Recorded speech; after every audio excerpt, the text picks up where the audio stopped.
এই সময়ে শহীদি কাফেলা হেফাজতে ইসলাম বাংলাদেশ আজকে ঐতিহাসিক দায়িত্ব পালন করার জন্য আজকে মাঠে নামতে বাধ্য হয়েছে।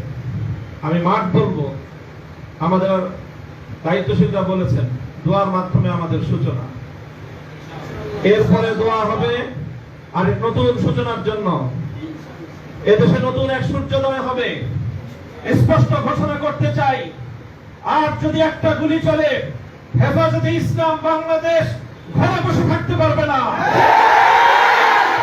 আমার সন্তানের লাশ নিয়ে আমরা কবরস্থানের দিকে যাব না। পরবর্তী সন্তানের লাশ কাঁধে আমির হেফাজত ইনশাআল্লাহ রাজপথে যখন নামবেন, টেকনাফ থেকে তেতুলিয়া পর্যন্ত পথ ভাঙ্গা সেই গণজোয়ার রুখে দেওয়ার সাধ্য কারো হবে না ইনশাআল্লাহ।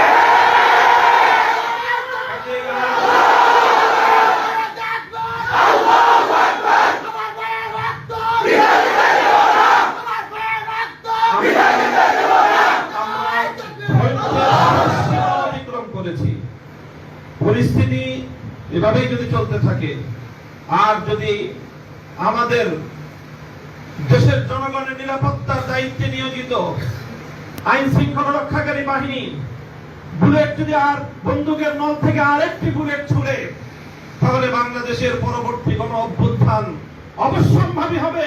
সে অভ্যুত্থান রুখে দিতে কেউ পারবে না।